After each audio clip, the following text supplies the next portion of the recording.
अस्सलाम वालेकुम, सुबह बखैर। सिटी 10 के साथ मैं हूँ ज़ीना सरफराज। दुआ गो हूँ कि आपका आज का दिन बहुत ही खुशियों भरा हो और आपकी ज़िंदगी में जितनी भी तलखियाँ हैं, मुश्किलात हैं, वो जल्द अज जल्द दूर हो जाएं और अल्लाह पाक आप सबके लिए आसानियाँ पैदा करे। हमारी कोशिश होती है कि दिन का आगाज़ जो है वो बहुत ही अच्छी बात से किया जाए। और मैंने किसी जगह पढ़ा था कि लाइफ में कुछ भी हो जाए, कभी किसी चीज़ पर रिग्रेट नहीं करना चाहिए, आपको पछताना नहीं चाहिए, बल्कि ख़ुद को पछता के कोसने से बेहतर है कि आपने जो गलती की है उससे सबक हासिल करें और अपने अंदर जो है वो बर्दाश्त का मादा पैदा करें, ताकि अगर कोई गलती करता है और आपसे माफ़ी मांगता है तो उसे फ़ौरन से माफ़ कर दें, ताकि उसके अंदर जो है वो ये सब्र का जो एलिमेंट है और जो माफ़ी मांगना, क्योंकि बहुत ही बड़ी बात होती है। अगर कोई आपसे एक इनिशिएटिव लेता है, आपकी तरफ अपना कदम बढ़ाता है, आपसे माफ़ी मांगता है, तो उसे खुले दिल से माफ़ कर दें, ताकि आपके लिए और उसके लिए हमेशा माफ़ी के दरवाजे खुले रहें और माफ़ कर देना और माफ़ी मांगना हम सब के लिए आसान हो जाए। इसी अच्छी बात के साथ कि आप अपने अंदर जो है वो आज के दिन कोई ऐसी एक्टिविटी करें या कुछ ऐसा अपने अंदर एलिमेंट लेकर आएँ जो आपकी लाइफ को टोटली चेंज कर दे। कोशिश करें कुछ ना कुछ ज़रूर अडॉप्ट करने की। और जब बात होती है अच्छाई की, तो हमारे माशरे में तालीम एक बहुत अहम जो है वो एलिमेंट है। हमारी कोशिश होती है कि हम अपने बच्चों को, जो उनका फंडामेंटल राइट है जिसमें से एक एजुकेशन है, उनको एजुकेशन दे सकें, अच्छे से अच्छे तरीके से उनको जो है वो ट्रीट कर सकें, ताकि वो माशरे में अपनी जो कंट्रीब्यूशन है वो बेहतर अंदाज में कर सकें और पाकिस्तान की फलाह बहबूद के लिए, अपने करियर के लिए कुछ ना कुछ अचीव कर सकें। तो आज तालीम के हवाले से बात करने के लिए हमारे स्टूडियोज़ में हमारे साथ मौजूद हैं हमारे सीनियर रिपोर्टर जहांगीर अशरफ। अस्सलाम वालेकुम, थैंक यू सो मच हमारे प्रोग्राम को और हमें वक्त देने के लिए। और साथ ही साथ हमारे दूसरे गेस्ट मौजूद हैं Shahzad Sardar, director Dar e Arqam school Faisalabad, vice president chamber of education Faisalabad. Sir, आपका भी बहुत शुक्रिया हमें और हमारे प्रोग्राम को वक्त देने के लिए। तालीम एक जो है वो बुनियादी जो ज़रूरत है, राइट है। तो जहांगीर, मैं आपसे स्टार्ट करूंगी कि आज के दौर में कितना ज़रूरी है और बच्चों के लिए तालीम की फराहमी का, और किस तरह के जो आजकल सर्कमस्टांसेस चल रहे हैं उसमें मुश्किल भी होता जा रहा है, इस हवाले से आप क्या कहेंगे? अच्छा, देखें ज़ीनत, जो एजुकेशन है वो यकीनी तौर पर बुनियादी ज़रूरत है एक अच्छा शहरी बनाने के हवाले से, अच्छा इंसान बनाने के हवाले से, और बहुत अहम रोल प्ले करती है इंसान की किरदार साजी में उसकी एजुकेशन। इसके मौक़े फ़राहम करना यकीनी तौर पर रियासत की ज़िम्मेदारी होती है कि वो लोगों को एजुकेशन और हेल्थ बुनियादी तौर पर ये रियासत की ज़िम्मेदारी है। लेकिन अनफॉर्चुनेटली हमारी रियासत मजमूई तौर पर नाकाम है इस हवाले से कि वो तमाम बच्चों को इक्वल एजुकेशन की अपॉर्चुनिटीज़ फराहम करें। अब देखें, तकरीबन 2 करोड़ से ज़ायद बच्चे आउट ऑफ स्कूल हैं, क्योंकि हमारे पास गवर्नमेंट के स्कूल इतने नहीं हैं, गवर्नमेंट ने इतना फिजिबल इन्वायरमेंट नहीं दिया, या अक्सर पेरेंट्स करीब तरीन स्कूल गवर्नमेंट का ना होने की वजह से अपने बच्चों को पढ़ाई से दूर रखने पर मजबूर होते हैं।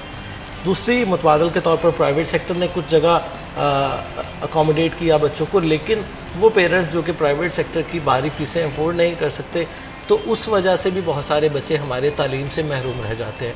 तो मेरा ख्याल है कि गवर्नमेंट जो है इसको थोड़ा सा टेकअप करना चाहिए एजुकेशन के हवाले से, बिलखसूस प्राइमरी एजुकेशन के हवाले से। अब देखिए, हायर एजुकेशन या मेट्रिकुलेशन के बाद जो इंटर और ग्रेजुएशन है वो तो महंगी है ही है, वो तो गवर्नमेंट में भी अब फ्री एजुकेशन नहीं है। फ्री एजुकेशन का मतलब मैट्रिक तक है, लेकिन वहाँ भी एक्चुअली फ्री नहीं है, क्योंकि ट्रांसपोर्ट पर बच्चों को अब किसी भी पेरेंट ने, अब देखें मैट्रिक तक बच्चा जाते जाते वो ट्रांसपोर्ट पर ही इतनी ज़्यादा उसकी कॉस्ट शुरू हो जाती है, क्योंकि हमारे हर यूनियन काउंसिल सतह पर हाई स्कूल नहीं है।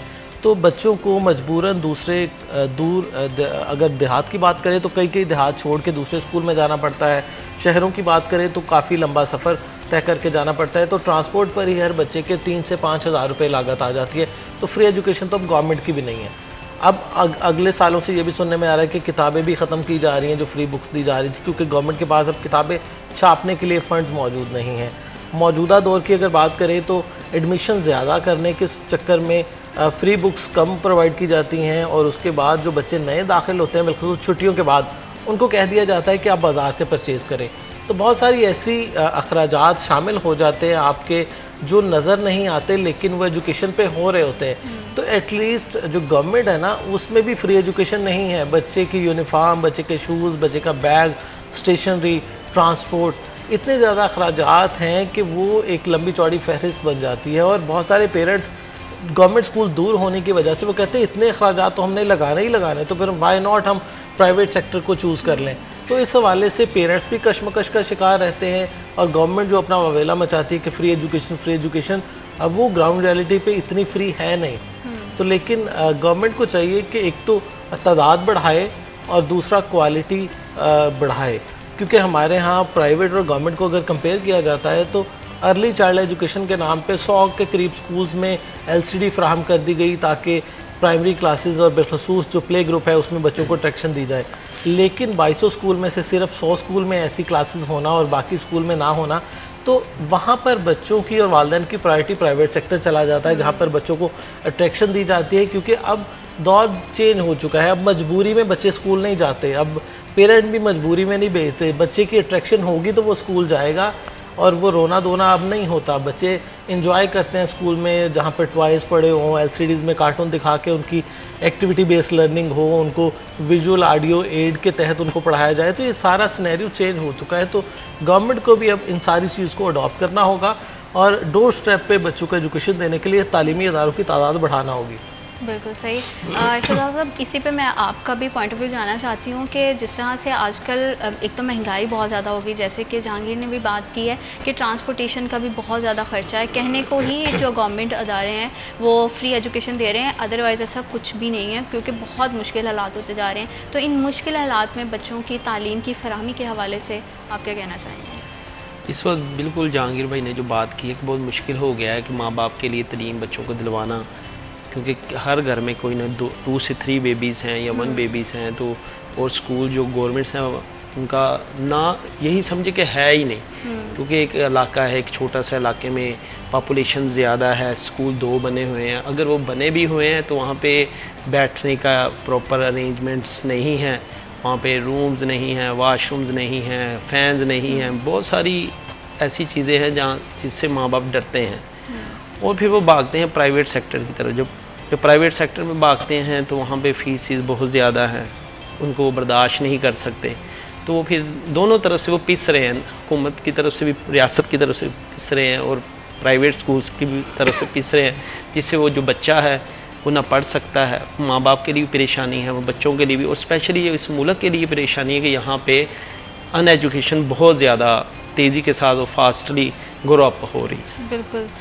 जैसे कि आपने कहा कि बहुत एक तो फंडामेंटल राइट है, दूसरा इस हवाले से ये भी होता है कि बच्चे की जो पहली दरसगाह है वो उसका घर होता है। तो एजुकेशन और पेरेंटिंग, ये आपस में अगर इसका कंपैरिजन किया जाए तो वालिदैन का क्या किरदार होना चाहिए बेसिकली जो बच्चों की एजुकेशन में जाएंगे? पेरेंट्स का किरदार बहुत इंपॉर्टेंट है, लेकिन आज के दौर में चूँकि पेरेंट अक्सर जगह पे दोनों पेरेंट्स ही जॉब कर रहे होते हैं, और वहाँ पर बच्चे की तवज्जो जो है वो सारी स्कूल पे छोड़ दी जाती है कि स्कूल ही इसको ग्रो करेगा। और नो डाउट आज के दौर में बहुत सारे ऐसे स्कूल्स हैं जो ये क्लेम करते हैं कि जनाब हम वाकई ये ज़िम्मेदारी देंगे कि बच्चे को हम सारा उसको तरबियत के हवाले से, तालीम के हवाले से, क्योंकि अगर देखें माजी में जो शरह तालीम थी वो बहुत कम थी, अब आहिस्ता आहिस्ता बढ़ रही है। जो पेरेंट्स खुद नहीं पढ़े, अब उनकी ख्वाहिश है कि उनके बच्चे पढ़ जाए। अब देखिए, एक मदर है या फादर है, दोनों पढ़े लिखे नहीं हैं, तो वो बच्चों को एक तो पढ़ाने के हवाले से कोई अपनी खिदमात वो नहीं दे सकते। वो सिर्फ आपको फाइनेंशियल सपोर्ट दे सकते हैं, आपको लॉजिस्टिक्स फराहम कर सकते हैं, आपको पिक एंड ड्रॉप, आपकी सारी ज़रूरियात को पूरा कर सकते हैं, लेकिन आपकी जो एजुकेशन के हवाले से ज़रूरियात हैं वो आपका टीचर, आपका स्कूल वो पूरी करेगा। दूसरी चीज़ जो किरदार साजी के हवाले से, उसमें नो डाउट आपका जो कुर्बो जवार में हर फ़र्द जो आपके पास जुड़ा हुआ है वो सारा आपके किरदार साजी में रोल प्ले कर रहा है, चाहे वो नेगेटिव है या पॉजिटिव है, ये एक सेपरेट बहस है। लेकिन आपके वालिदैन अगर पढ़े लिखे हैं या नहीं हैं, दोनों सूरतों में वो आपके किरदार पर अपना अक्स छोड़ रहे हैं, अपने घर के जो भी सर्कमस्टांसेस होगा वो बच्चों पे असर करेगा। तो इस हवाले से यकीनी तौर पर पेरेंट्स को भी सोचना चाहिए कि बच्चों की अगर वो पढ़े लिखे हैं या नहीं हैं, इससे कोई सरोकार नहीं है उसकी तरबियत पर। तरबियत के पॉइंट ऑफ व्यू से पेरेंट को सेंसिटाइज रहना चाहिए कि हर चीज़ उनका, हर अमल, हर एक्ट उनका बच्चे पे असर कर रहा है। तो दूसरी एजुकेशन के हवाले से वो सारी जिम्मेदारी मैं समझता हूँ कि आज के दौर में ज़्यादा टीचर्स पर और स्कूल पर है कि वही बच्चे को पढ़ाएंगे। ये ना कहें कि हमने बच्चे को 3 घंटे रखा, 4 घंटे रखा, तो आपने घर में क्या किया, क्योंकि घर में हो सकता है दोनों पेरेंट्स ही अनपढ़ हों, तो टीचर्स की तरफ से या स्कूल की तरफ से कभी ये वापस ये कोई कमेंट्स नहीं होना चाहिए कि आप भी अपना इसको घर पे पढ़ाया करें।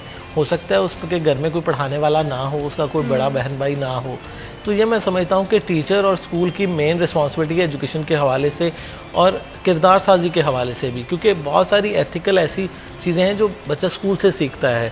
और ये आमतौर पर कहा भी और देखा भी जाता है कि पेरेंट्स से ज़्यादा वो अपने टीचर से इन्फ्लुएंस ले रहा होता है, इम्प्रेस हो रहा होता है, उसकी चीज़ें अडॉप्ट कर रहा होता है।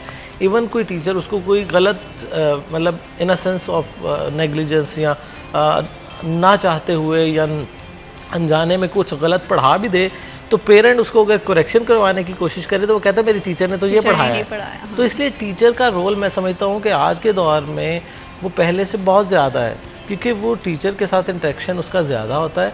बाकी चूँकि घर में हमारे यहाँ गैजेट्स अब इतने ज़्यादा हो चुके हैं, घर में या मोबाइल पे लगा होगा बच्चा या टीवी के साथ लगा होगा, पेरेंट का इंटरेक्शन टाइम जो है वो कम है, टीचर का इंटरेक्शन टाइम ज़्यादा है। क्योंकि ये हम लोगों ने भी ये टाइम फेस किया है, जब हमारी भी स्कूलिंग चलती थी तो हमारा भी घर पे यही होता था कि अम्मा अब्बा ने कुछ पढ़ा दिया, कुछ कह दिया कि ये ऐसे नहीं ऐसे, तो हमारा यही आंसर होता था कि नहीं टीचर ने तो ये किया है। और आप बिल्कुल सही कह रहे हैं कि जो टीचर्स हैं वो बहुत ज़्यादा इन्फ्लुएंस करते हैं। तो इस हवाले से सिर्फ यही नहीं कि सिर्फ हम किताबों की हद तक एजुकेशन की बात करें, उनका जो सोशल बिहेवियर है या आपने किस तरह से जो है ना वो माशरे में सर्वाइव करना है, ये भी टीचर का बहुत कंट्रीब्यूशन है। आप इस हवाले से क्या कहेंगे कि पेरेंटिंग और टीचर्स में जो अक्सर, लेकिन माजरत के साथ स्कूल्स में ये भी कहा जाता है कि सिर्फ स्कूल की तो जिम्मेदारी नहीं है, जो आपने पॉइंट रेज किया वो बहुत अच्छा है कि अगर हो सकता है कि फैमिली में कोई ऐसा नहीं है जो आपको जो है वो उतना अच्छे से गाइड कर सके। अकेडमीज़ का भी आजकल बड़ा वो दौर है कि बच्चे जो है वो स्कूल से आते हैं तो अकेडमी चले जाते हैं और ये सब चीज़ें। इस हवाले से आप क्या कहेंगे? एजुकेशन का ना एक बर्डन बनता जा रहा है बच्चों पर। एक छोटा सा बच्चा होता है, उसकी 8 बुक्स होती हैं और बड़ा वो उसके लिए मुश्किल नहीं होता जा रही ये सब चीज़ें? इशू यहाँ पे है कि चेक एंड बैलेंस नहीं है हमारे मुल्क में किसी किस्म का। ना रियासत चेक करती है गवर्नमेंट सेक्टर्स को, ना चेक कर रही है प्राइवेट सेक्टर्स को। बैग इतने वजनी हैं, इतने वजनी है कि बच्चा कैरी नहीं कर सकता। और अगर बच्चे को फर्स्ट फ्लोर पे जाना पड़े तो उसको पता चलता है कि वो कितनी बुक्स लेके जा रहा है। क्योंकि मैंने मेरा कंटिन्यू चक्कर लगता रहता है यूके, कुवैत, बहरीन, गल्फ़ में हर कंट्री में जाता हूँ तो मैं वहाँ की एजुकेशन डिपार्टमेंट्स को चेक करता हूँ उनके एजुकेशन में।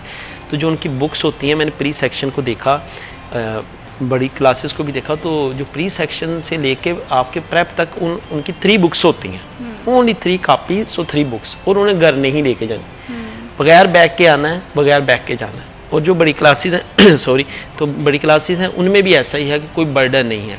जो बर्डन है वो कौन कंट्रोल करेगा? रियासत करेगी। जो प्राइवेट्स हैं वो भी एक रट्टे सिस्टम पे आए हुए हैं, वो बुक्स का इतना बर्डन है, 8 बुक्स है, काम करवाना है, और इसमें इस वक्त बच्चों के कंसेप्ट क्लियर नहीं हो रहे। रही जो बात आपने कही कि पेरेंट्स मैं कहता हूँ कि बिल्कुल ही तवज्जो देना छोड़ गए हैं बच्चों पे। हमारे पेरेंट्स देते थे, काम भी करते थे। हम ट्यूशन से आके, हमारी माँ थी वो बैठाती थी, बैठा के कहती थी क्या पढ़ा है, पूछते थे, टाइम देते थे। अब वो जो टाइम है वो मीडिया ने ले लिया। माएँ जो है, फादर्स हैं, बच्चे अक्सर स्कूल्स में कंप्लेन करते हैं कि जी हम घर जाते हैं तो मामा अपने मोबाइल पे लगी होती हैं, पापा अपने मोबाइल पे, हम भी टीवी पे लग जाते हैं, आईपैड्स पे चले जाते हैं। तो वो उनसे बिल्कुल ही नहीं पूछते। चले अगर आप एजुकेशन की तरफ तवज्जो नहीं दे सकते, एटलीस्ट ये तो पूछे बच्चों से क्या है। लेकिन उसके पैरेलल आप इस पे चले जाएं कि अगर बच्चे का कोई नगट्स खा जाता है तो अगले दिन वो लाजमी पूछने आते हैं कि मेरे बच्चे का जो नगट्स था वो किसने खाया, मेरा खाना मेरे बच्चे ने किसने खाया, बजाय कि हमारी उस एजुकेशन पे चले जाएं जो अखलाकियात थी कि शेयरिंग, हुजूर सल्लल्लाहु अलैहि वसल्लम ने फरमाया कि शेयर करके खाएं। तो उस पर नहीं, आप मीटिंग रख लें, आप मीटिंग रखें, मदर मीटिंग्स रखें। अगर आपके पास 500 की स्ट्रेंथ है तो उसमें से आपके 50 पेरेंट्स आते हैं। चलिए इस बात पे भी आ जाएं कि जी के पेरेंट्स जॉब करते हैं 40%, लेकिन अगर आप फन फेयर रखें तो 100% आप होते। तो व्हाट इज़ द डिफरेंस? अब इसकी थोड़ा सा जहांगीर भाई इसकी एक्सप्लेनेशन थोड़ी सी, क्योंकि ये तो ज़्यादा जाते भी हैं, इसका इनका एक्सपीरियंस भी है कि अगर हम फन फेयर रखते हैं, कोई भी इवेंट रख लेते हैं, तो पेरेंट्स की मदर्स 100% उसमें उनको ज्वाइन करती हैं। लेकिन अगर मदर मीटिंग्स रख ली जाए, बच्चों की रिपोर्ट्स कार्ड के ऊपर डिस्कशन रख ली जाए, तो उसमें से 500 में से 50 आती हैं पीटीएम पे तो वाकई ये एक्सक्यूज़ होता है कि पेरेंट्स कह देते हैं हम बिज़ी चल रहे हैं या कुछ इस तरह से है। और जो आपने बात की कि बच्चे ये देखते हैं कि जो है वो मदर अपने फ़ोन पे बिज़ी हैं और फादर अपने फ़ोन पे बिज़ी हैं, इसी हवाले से हम बात करेंगे। वक्त हुआ एक छोटे से ब्रेक का, will be right back after short break.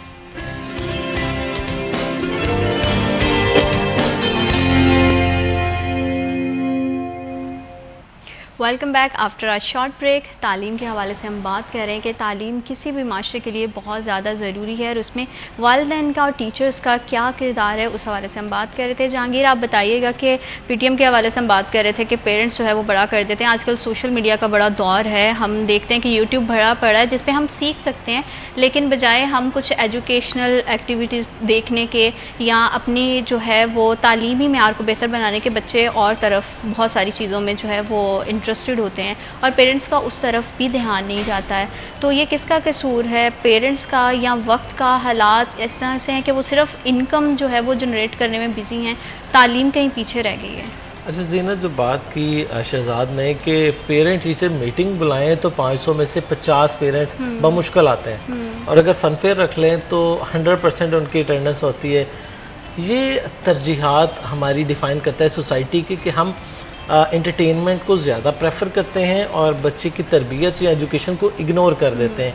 इसका मतलब है कि 450 पेरेंट्स इनका वो है जो बच्चे की एंटरटेनमेंट को तो पसंद कर रहा है लेकिन बच्चे की पढ़ाई से वो खुद भी इग्नोर होना पसंद कर रहा है कि इसको वो स्कूल वाले ही देखें और स्कूल जाने और बच्चा जाने। तो ये मैं समझता हूँ कि एक ट्रायंगल होती है पेरेंट, टीचर और स्टूडेंट। जब तक इन तीनों का आपस में कनेक्शन नहीं होगा तब तक ये ट्रायंगल कंप्लीट नहीं होगी और बच्चे की जो ग्रोथ इस हवाले से होनी चाहिए थी, जो उसकी नशोनुमा होनी चाहिए थी, वो नहीं हो पाएगी। तो पेरेंट को सोचना चाहिए कि अगर वो फनफेयर के लिए टाइम निकाल रहे हैं तो why not for parent teacher meeting, जिसमें उस बच्चे के जो एकेडमिक्स हैं वो डिस्कस होना है। उसमें बेसिकली ये होता है कि समटाइम आपके बच्चे में बहुत सारी अच्छी चीज़ों के साथ साथ कुछ 1-2 वीक पॉइंट्स होते हैं। उन पॉइंट्स को जब पेरेंट्स और टीचर डिस्कस करते हैं तो उसमें कोई ना कोई बेहतरी की गुंजाइश निकल आती है कि अगर फॉर एग्जांपल बच्चा मैथ में पुअर है या किसी और सब्जेक्ट में पुअर है तो पेरेंट के माइंड में आहिस्ता आहिस्ता एक बनता है कि यार मेरा बच्चा इन सब्जेक्ट में तो बहुत अच्छा जा रहा है, इनमें ये वीक है, तो इसको आगे लेके हम कोशिश करेंगे कि जिन सब्जेक्ट में वो बेहतर है उसमें आगे लेके चलें।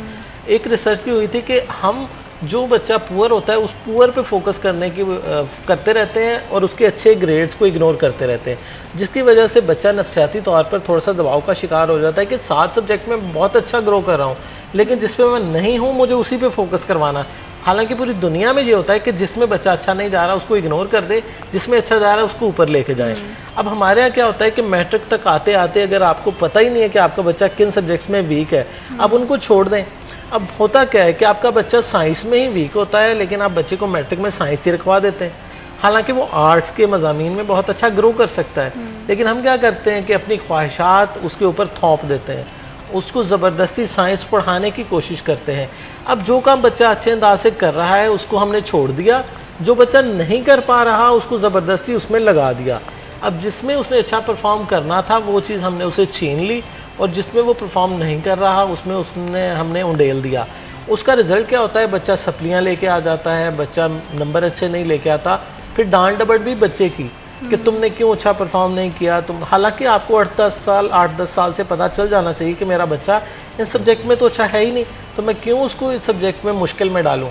आपको तो अपने बच्चे के लिए आसानी क्रिएट करनी चाहिए, लेकिन हमारी सोसाइटी का अलमिया है कि यहाँ पर काउंसलिंग नाम की चीज़ नहीं है और बच्चे को उस चीज़ में डाला जाता है जिसमें वो नहीं अच्छा परफॉर्म कर रहा। वो पहले ही बेचारा मुश्किल में होता है, उसको और मुश्किल में डाल देते हैं। और मैं इस बात पे ना, मेरी हमेशा से बड़ा थॉट रहा है कि हम नंबर्स के पीछे बड़ा भागते हैं, ग्रेड्स के पीछे भागते हैं। आपको नहीं लगता है कि नंबर्स की रेस से बाहर निकल के हमें इस चीज़ पे करना चाहिए कि बच्चा सीख क्या रहा है, उसके सीखने के, उसकी लर्निंग स्किल्स पे जो है वो उस पर काम करना चाहिए।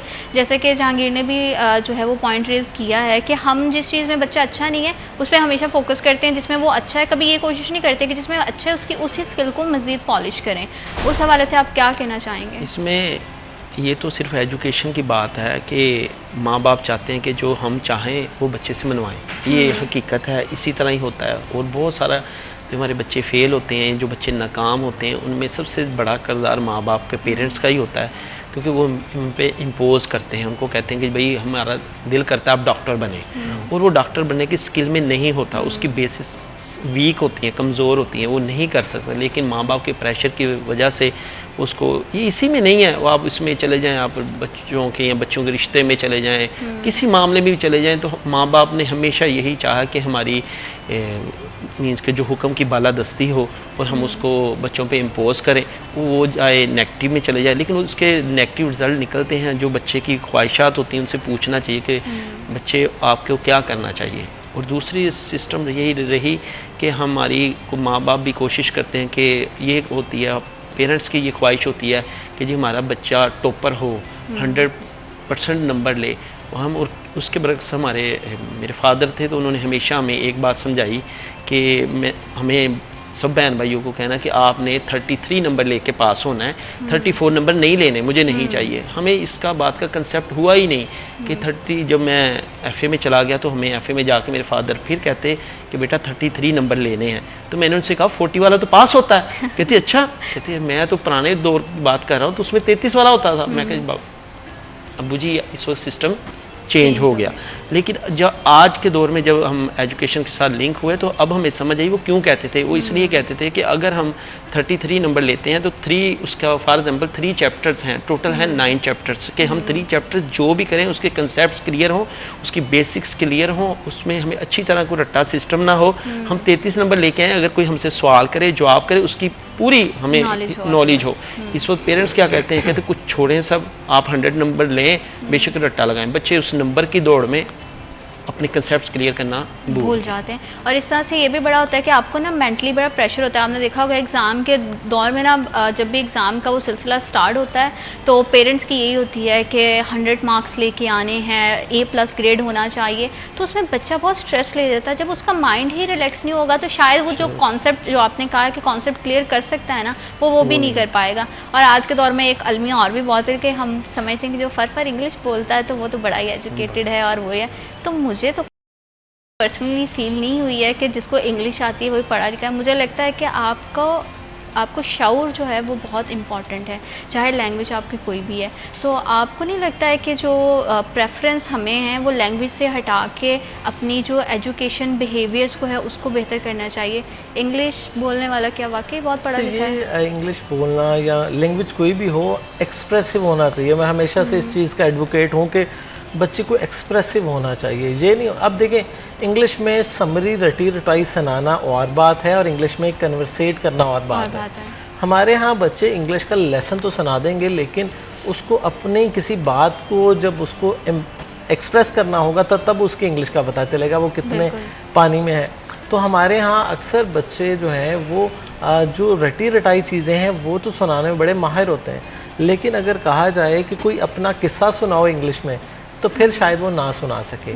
क्योंकि इस हवाले से हमने बच्चों को रट्टे लगवाए हैं, इंग्लिश में भी रट्टे लगवाए हैं। अब देखिए ना, समरी पूरी की पूरी एज इट इज़ याद कर लेना। इवन हम तो ट्रांसलेशन पूरी रटी रटाई हमारे बच्चों को याद करवा दी जाती है कि ये 10 पैराग्राफ है, इनकी ट्रांसलेशन में से कोई एक आ जाएगी। अब ट्रांसलेशन भी वो नहीं है कि आपने असल किसी को ट्रांसलेट करना है, वो रटे रटाए 10 पैरे। अब देखें, जो एग्ज़ाम के लिए चीज़ याद की जाती है ना, वो बड़ी वक्ती तौर पे होती है। आपने, मैंने या सब ने, हमने जब मैट्रिक में या उससे बाद भी हमने समरियाँ याद की, क्या आज हमें याद है? नहीं याद, क्योंकि हमने फॉर द टाइम बीइंग वो याद की सिर्फ एग्ज़ाम को पॉइंट ऑफ व्यू में रख के। इसी तरह से वो मैं हमेशा ये कहता हूँ कि 14 नकात किसी को याद है? नहीं याद होते वो, क्योंकि हमने सिर्फ मैट्रिक के पेपर के लिए वो याद किए थे। तो बहुत सारी चीज़ें ऐसी हैं कि हमें वो रट्टे लगवा कर नंबर दिलवा देती हैं, लेकिन उसका जो कंसेप्ट है वो हमारे माइंड में नहीं होता। उससे के दूसरी आप तरफ आ जाएं तो जो कंसेप्ट हमें बताए गए या कंसेप्ट समझाए गए वो बाद तक आपके माइंड में रहते हैं।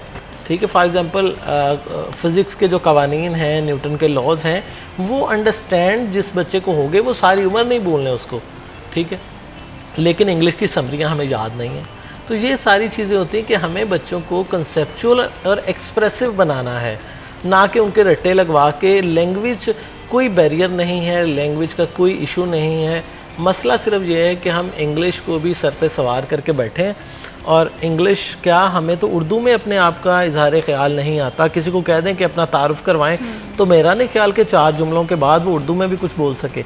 तो हमारे यहाँ बच्चों को एक्सप्रेसिव नहीं बनाया जाता, जिसकी वजह से हमें खमियाजा भुगतना पड़ता है कि जॉब लेस स्टूडेंट्स की शक्ल में, और इसीलिए आज के दौर में सबसे ज़्यादा पढ़े लिखे ही बेरोज़गार हैं। बिल्कुल, बेरोजगारी भी बहुत है। और ये जो लैंग्वेज को लेके बात है इसको मज़ीद आगे बढ़ाएंगे, लेकिन अभी वक्त हुआ एक छोटे से ब्रेक का। ब्रेक लेंगे और फिर से आपसे मिलते हैं। ठीक है।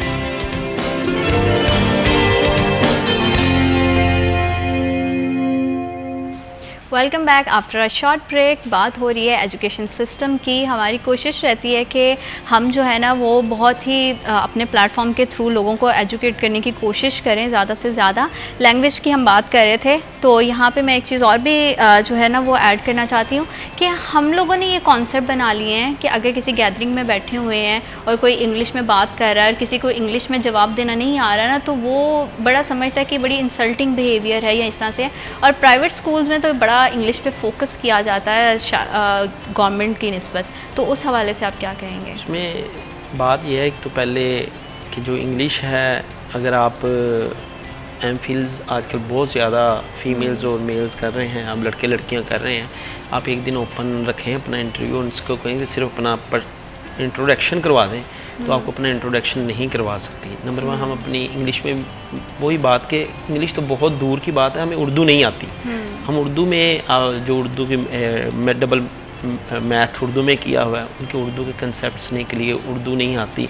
सिर्फ हमने इंग्लिश में भी आ जाए, इंग्लिश नहीं ठीक, लेकिन हमने दोनों तरफ एक रट्टा सिस्टम रखा।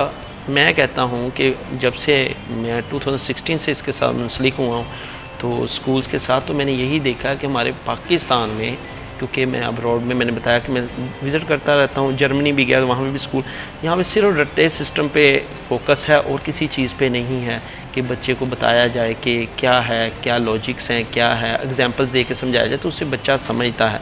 और इंग्लिश बहुत ज़रूरी है, मैं ये समझता हूँ, क्योंकि जब आप यहाँ से, क्योंकि यहाँ पे तो जब आप किसी भी चले जाएं, किसी मिल में चले जाएं, मतलब किसी ब्रांड में चले जाएं, किसी जैसे, तो वहाँ पे आपका वो इंटरव्यू ही इंग्लिश में करते हैं। चलिए इसको छोड़ दें, यहाँ से आप पाकिस्तान जैसे ही बाहर निकलते हैं, किसी एयरपोर्ट पे चले जाएं, कुवैत चले जाएं, दुबई चले जाएं, बहरीन चले जाएं, यहाँ आपको अरबी आनी चाहिए या इंग्लिश आनी चाहिए। और हम उम्रा करने बहुत सारे पाकिस्तानी जाते हैं, तो वो एयरपोर्ट पर इसी तरह ही देख रहे होते हैं कि उसको एक अरबी कहता है कि फॉर एग्जाम्पल रो यमीन, कि तुम राइट साइड पे चले जाओ, तो उसको नहीं पता चलता। फिर वो इंग्लिश बोलता है तो उसको वो भी नहीं पता चलता। तो लेकिन इतनी हमें आनी चाहिए कि एटलीस्ट जब हम बाहर सफ़र करें तो जो हमें कह रहा हो, तो वो प्लेन में बैठी एयर होस्टेस हमें अक्सर कह रही होती है, वो एक्सप्लेन कर रही होती है कि आप एक काम करें कि ये सीट बैक साइड पे कर लें, तो वो इंग्लिश बोल, मसलन वो आउट ऑफ कंट्री की होती हैं, प्लेन एमिरेट्स का है तो वो यूक्रेन की है एयर होस्टेस, तो वो बता रही होती लेकिन उसको समझ नहीं आ रही होती। लेकिन इतना अंडरस्टैंड होना चाहिए कि इंसान को पता चले। के साथ आपको लगता नहीं है कि इंग्लिश पे फोकस करने के बजाय जो हमारी फर्स्ट लैंग्वेज है, बच्चे तो आजकल वही सही से नहीं बोल पा रहे हैं, तो मतलब मुझे लगता है कि इंग्लिश के बगैर, क्योंकि हर बंदा तो बाहर जाता नहीं है, और मतलब इस तरह की ये भी नहीं है कि आपको आना बहुत ही ज़रूरी है। मेरा अपना पॉइंट ऑफ व्यू है, मुझे लगता है कि आपको इंग्लिश की बजाय जो आपकी एटलीस्ट फर्स्ट लैंग्वेज है, या जैसे हम लोग पंजाब से बिलोंग करते हैं, बच्चों को पंजाबी बोलने में भी बड़ी हेजिटेशन फील होती है, तो मुझे लगता है जो आपकी अपनी फर्स्ट लैंग्वेज है, आपकी उर्दू है, पंजाबी है, सिंधी है, आपको उन पे जो है वो ज़्यादा फोकस करना चाहिए, ताकि एटलीस्ट आप अपने घर की जो लैंग्वेज है पहले उस पर तो आपका अबूर हो, उसके बाद तो चलो जो है बाद में इंग्लिश की, उसमें तो हम बंदा किसी ना किसी तरह सर्वाइवर कर ही रहता है। और हर दुनिया की हर कंट्री नहीं है, जैसे चाइना है पूरी दुनिया में एक्सेल कर रही है, लेकिन इंग्लिश के बिना आप ट्रांसलेटर रख सकते हो, आप उसके बगैर मेरा ख्याल है सर्वाइव कर सकते हो, लेकिन आपकी जो फर्स्ट लैंग्वेज है उसके बगैर आपका सर्वाइवल जो है वो मुश्किल है। और प्राइवेट गवर्नमेंट में ये कॉन्सेप्ट बड़ा क्लियर है कि गवर्नमेंट से पढ़े हुए बच्चों को वो कहते हैं कि जी इंग्लिश में तो बच्चे बिल्कुल ही फारग हैं, और प्राइवेट ने पूरा फोकस ही इंग्लिश पे किया है कि आजकल ना पेरेंट्स बड़ा प्राउड फील करते हैं कि हमारे बच्चों को इंग्लिश आती है, उर्दू में थोड़े कच्चे हैं, तो ये मुझे नहीं लगता ये प्राउड की बात है। वो आते ही सबसे पहले सवाल पूछते हैं कि आपकी टीचर्स इंग्लिश बोलती हैं? ये अगर हमने इस दफ़ा फॉर एग्ज़ाम्पल ये समर वेकेशन के बाद एडमिशन किए हैं, 100 किए हैं, तो 100 में से 99 यही पूछती हैं। और जो मैं उनकी मदर से पूछता हूँ कि जी आपकी एजुकेशन क्या है? जी मिडल। आपकी एजुकेशन क्या है? जी मैट्रिक। आपकी एजुकेशन क्या है? BA। This sir is ji my बात point. यह है कि हमारे हाँ. बच्चे को इंग्लिश आनी चाहिए, क्योंकि हम रिलेटिव में और रिश्तेदारों में उसको इंग्लिश की पहचान हाँ. होनी चाहिए। आपकी टीचर इंग्लिश बोलती हैं? मैंने कहा जी बोलती हैं। वो जब तक आप उनको यकीन दहानी नहीं करवा देते कि इंग्लिश बोली जाती है, इंग्लिश पढ़ाई जाती है, कभी उन्होंने नहीं पूछा क्या कुरान पढ़ाया जाता है, कभी नहीं पूछा कि नमाज के बारे में बताया जाता है, कभी नहीं पूछा कि और क्या कुरान के बारे में कुछ चीज़ें या हिस्ट्री के बारे में बताया जाता है कि कायदे आज़म कौन है, अल्लामा इकबाल कौन है, नहीं। वो ये पूछते हैं इंग्लिश पहला क्वेश्चन है इंग्लिश आती है तो फिर हम we have a seat, otherwise वो कहते हैं ठीक है कि we have a more of the option. बड़ी गैर ज़रूरी चीज़ों पे, मतलब मैं ये बिल्कुल गैर ज़रूरी तो नहीं इसको बोलेंगे, मतलब ये भी एक आपका एजुकेशन का पार्ट होना चाहिए, ताकि आप अगर कहीं पे भी जा रहे हैं आपको हर चीज़ पे अबूर होना चाहिए। लेकिन हम इस सारे सर्कल में सिर्फ किताबी कीड़ा बनने की बजाय, जैसे आपने बोला है कि कुरान पाक के हवाले से हमारी इस्लामिक जो है उसकी तरफ हमारा जो है वो बिल्कुल ध्यान नहीं है। बच्चों की सेल्फ ग्रूमिंग क्या होनी चाहिए उस पर ध्यान नहीं जाता है, बच्चे कैसे उठ रहे हैं, खाना पीना, मतलब सोशल बिहेवियर्स की अगर बात करें तो इखलाकी इक़दार के हवाले से आप क्या कहना चाहते हैं कि उस हवाले से बच्चों को कितना एजुकेट करने की ज़रूरत है? अच्छा, लैंग्वेज तो कोई भी इंसान सीख सकता है, किसी भी एज में सीख सकता है, और एक से ज़्यादा लैंग्वेज सीखना ये अच्छी बात है, बहुत अच्छी। इसमें कोई गलत बात नहीं कि बच्चे अगर इंग्लिश सीख जाएं, लेकिन बात वही है कि अगर हमने पंजाबी या उर्दू बोलने में हमें शर्म महसूस होती है तो फिर ये लम्हा फिक्रिया है,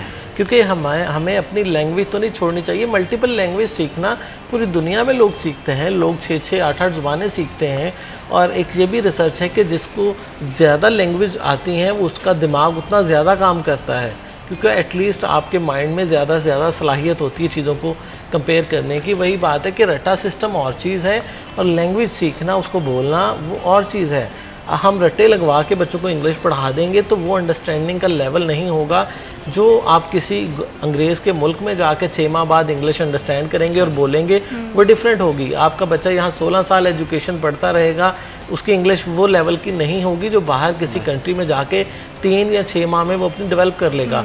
हमारे यहाँ हाफिज़ कुरान इतनी अच्छी अरबी कोई नहीं बोल सकता जितनी किसी अरब ममालिक में जॉब करने वाला अनपढ़ बंदा भी अरबी फर बोल लेता है। तो लैंग्वेज और study as a subject different चीज़ें हैं। हम अरबी एज अ सब्जेक्ट पढ़ लें तो हमें अरबी बोलनी नहीं आएगी, हम फ़ारसी एज अ सब्जेक्ट पढ़ लें हमें फ़ारसी बोलनी नहीं आएगी। हम इसी तरह से कोई भी लैंग्वेज एज अ सब्जेक्ट पढ़ लें, इंग्लिश भी हम एज अ सब्जेक्ट पढ़ते जा रहे हैं, ठीक है, लेकिन हमें वो बोलनी नहीं आ रही क्योंकि हमने उसको लैंग्वेज के तौर पर नहीं पढ़ा। ये बहुत बड़ा एक फ्रॉड है मैं समझता हूँ पेरेंट्स के साथ और अपने आप के साथ और पूरे सिस्टम के साथ कि हम इंग्लिश मीडियम पढ़ा तो रहे हैं लेकिन उसको एज अ सब्जेक्ट पढ़ा रहे हैं, वो एज अ लैंग्वेज हमने कभी पढ़ाई नहीं। जब हम एज अ लैंग्वेज उसको अडॉप्ट करेंगे तो फिर हमारा बच्चा इंग्लिश भी बोलेगा, उर्दू भी बोलेगा और फर बोलेगा। हमारे यहाँ बच्चा 16 साल एजुकेशन करने के बावजूद, इंग्लिश मीडियम में सारे पेपर पास करने के बावजूद उसको इंग्लिश बोलनी नहीं आती, अंडरस्टैंड का लेवल नहीं उसका वो होता कि कोई इंग्लिश के बात करे तो वो कन्वर्सेट कर सके, अपना माजी ज़मीर बयान कर सके। ये है ही नहीं क्योंकि हमने बच्चों को एक्सप्रेसिव नहीं बनाया। हम उर्दू में एक्सप्रेस नहीं कर सकते तो इंग्लिश में कैसे एक्सप्रेस करेंगे जबकि हमें ट्रांसलेशन भी करना नहीं आती उसकी। तो ये सारी चीज़ें हैं कि हमें अगर इंग्लिश को अडॉप्ट भी करना है तो हमें उसको एज ए लैंग्वेज यूज़ करना है, हमें कम्युनिकेट उसमें करना है। अगर स्कूल में सारी टीचर इंग्लिश बोल भी लें तो घर में तो पेरेंट्स इंग्लिश नहीं बोल रहे उस बच्चे के साथ, 4-6 घंटे वो बच्चा इंग्लिश में कम्युनिकेट करेगा टीचर के साथ, लेकिन बाकी जो वो 18 घंटे 16 घंटे घर में रहेगा तब तो वो किसी के साथ इंग्लिश बोल नहीं रहा। इस वजह से हमारा बच्चा कंफ्यूज है कि वो ना उर्दू सही तरह से बोल पा रहा है ना वो इंग्लिश सही तरह से बोल पा रहा है। तो हमारी सोसाइटी इतनी कंफ्यूज है, जैसे पेरेंट्स की डिमांड होती है कि बच्चा इंग्लिश ही बोले, तो अल्लाह के बंदे आपको खुद तो इंग्लिश बोलनी आती नहीं है, तो बच्चा इंग्लिश बोलेगा तो आप क्या करेंगे? वो तो फिर आपको भी दकियानुसी कहेगा, आपको भी ओल्ड फैशन कहेगा और आपको भी कहेगा कि आपको तो उर्दू बोलनी, आपको तो इंग्लिश बोलनी आती नहीं है, आप तो इलिटरेट हैं, वो आपको जाहल कहेगा। देखिए, आप फिर अपने आप को जाहल कहलवाने के लिए तैयार हो जाएं अगर आपने बच्चे को फोर्सफुली और टीचर को कहना है कि आपने इंग्लिश ही पढ़ानी है। उसको इक़दार सिखाएं, वैल्यूज़ सिखाएं, छोटे बड़े का एहतराम और प्यार मोहब्बत सिखाएं, ये सारी वैल्यूज़ उसको दें। सिर्फ लैंग्वेज कुछ नहीं है।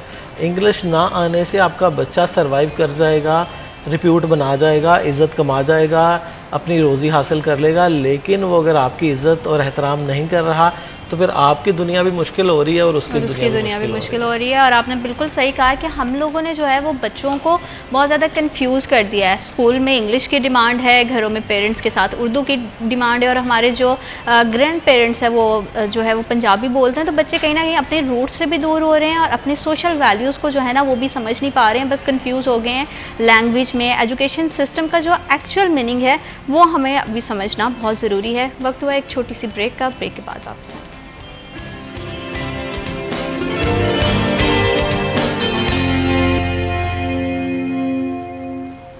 Welcome back after a short break. बात हो रही है तालीम के हवाले से और हमें स्टूडियोज़ में ज्वाइन किया है हमारे गेस्ट हैं Mohammad Qasim Bhuttar, general secretary private colleges association. Sir आपका बहुत शुक्रिया प्रोग्राम को वक्त देने के लिए। अगर हम तालीम के हवाले से बात करें तो हमारी सोसाइटी में जो है वो फंडामेंटल जो राइट है बच्चों के लिए वो तालीम है, लेकिन अनफॉर्चुनेटली हमें बहुत सारे मसाइल का सामना करना पड़ रहा है। स्पेशली प्राइवेट कॉलेजेस में जो है वो रजिस्ट्रेशन के बहुत सारे मसाइल हैं, उस हवाले से आप क्या कहेंगे? जी, बहुत शुक्रिया सिटी 41 का कि उन्होंने हमारे मसाइल जो है उनको उजागर करने की एक कोशिश की है। तो इसमें जो है हमारा प्रोसीजर बहुत इजी था। 2016-17 तक रजिस्ट्रेशन के मसाइल नहीं होते थे प्राइवेट कॉलेजेस के। सिंपल एक प्रोसीजर था कि हम डायरेक्ट कॉलेजेस में जाते थे, मुतलका फ़ाइल जमा होती थी, फिर वहाँ से एक टीम बनती थी, वो विज़िट करती थी और हमारा एक जो लेटर बनता था वो हायर अथॉरिटी यानी DPI कॉलेजेस को भेज दिया जाता था। वहाँ से फिर एक लेटर जारी होता था जो हमें अलाउ करता था कि हम किन किन डिसिप्लिन्स में जो है वो BS करवा सकते हैं। उसकी फ़ीस भी इंतहाई मुनासिब थी। नया अदारा अगर कोई एफिलिएट होता था तो उसकी 25,000 फ़ीस थी और अगर एक्सटेंशन का कोई अदारा होता था तो उसकी 2,000 जस्ट फ़ीस होती थी। जब एजुकेशन ट्रेंड उन्होंने चेंज किया, जैसा कि पहले सिंपल था FSc या इंटर किया जाता था, उसके बाद 2 साल डिग्री की जाती थी, फिर 2 साल MA किया जाता था। 2020 में इन्होंने ख़त्म कर दिया, जो नोटिफिकेशन HEC ने जारी किया कि ग्रेजुएशन 2 साल ख़त्म कर दिया जाएगा। 2022 में इन्होंने जून में MA को भी ख़त्म कर दिया। फिर इसके बाद इन्होंने कहा हमारी डिग्री जो है वो 4 साल BS ऑनर्स होनी चाहिए। तो उन चीज़ों को इम्प्लीमेंट और लागू करने के लिए बहुत सारी चीज़ों का हमें मसाइल का सामना करना पड़ा। उसमें मेजर मसला हमें ये आया कि जब इसको फ़र्स्ट टाइम हमने लॉन्च किया है कि हमने 4 साल डिग्री जो है अप्लाई करनी है डायरेक्ट से, तो फर्स्ट टाइम तो हमें रजिस्ट्रेशन मुतलका टीम जो थी उन्होंने विज़िट करके हमारी फ़ाइल भेज दी HED ने, जो डायरेक्टर DPI कॉलेजेस हैं उनकी तरफ, तो उन्होंने हमें लेटर जारी कर दिया। उसके ठीक 1 साल के बाद जो मसला था हमारे लिए बन गया कि HED खुद इन्वॉल्व हो गई इसमें। उन्होंने कहा जी हमारी ऊपर से एक टीम बनेगी, वो टीम जो होगी वो अदारों का विज़िट करेगी, वो उसके बाद चेक एंड बैलेंस करेगी, फिर अगर सेटिस्फाई होगी तो लेटर जारी करेगी। तो यहाँ तक भी हमने इस चीज़ को जो था बर्दाश्त किया कि चलें ठीक है, टीम है, क्वालिफाइड लोग आएंगे, क्वालिफाइड स्टाफ आएगा, वो असेसमेंट करेगा। असेसमेंट करने के बाद अदारों को जो है वो एफिलिएट और रजिस्ट्रेशन के मैटर्स जो हैं वो दिए जाएंगे। लेकिन इसके साथ साथ उन्होंने ये किया कि फ़ीसिस में इजाफा करना शुरू कर दिया। फिर उन्होंने कहा फ़ीस जो है वो 1 लाख रुपया होगी और 2 साल के लिए होगी। हालांकि BS ऑनर्स जो है वो 4 साल डिग्री है। अगर 4 साल डिग्री है तो उसके लेटर जो है वो भी 4 साल के लिए ही जारी होना चाहिए, लेकिन उन्होंने उस लेटर को 2 साल के लिए जारी किया।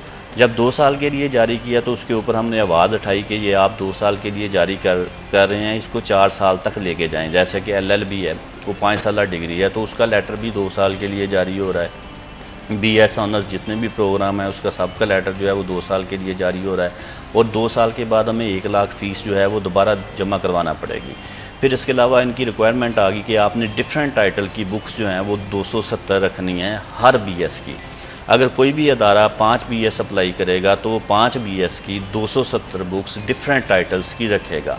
अब सिलेबस में करिकुलम में 40 से ज़्यादा बुक्स डिफरेंट टाइटल की मौजूद नहीं है, तो इन्होंने 270 जो थी वो बगैर सोचे समझे जो थी वो अदारों के ऊपर इम्प्लीमेंट कर दी। जब अदारों के ऊपर ये चीज़ इम्प्लीमेंट हुई तो उनको इस प्रोसीजर को मज़ीद मुश्किल कर दिया गया। फॉरेन ऑथर्स की अगर हम बुक्स मिला लें, वो ओरिजिनल बुक्स भी मिला लें, तब भी जाके एक BS के लिए 270 टाइटल की बुक्स नहीं बनती हैं। फिर उस प्रोसीजर के बाद नेक्स्ट था कि HED अब लेटर जारी करेगी, वो NOC देगी। HED का NOC ऐसी है कि जैसे कि नामुमकिन चीज़ है। वहाँ पर बैठे हुए लोग या वहाँ पे बैठी फाइलें उनको चेक करवाना, फैसलाबाद पूरे पंजाब को वो डील करते हैं।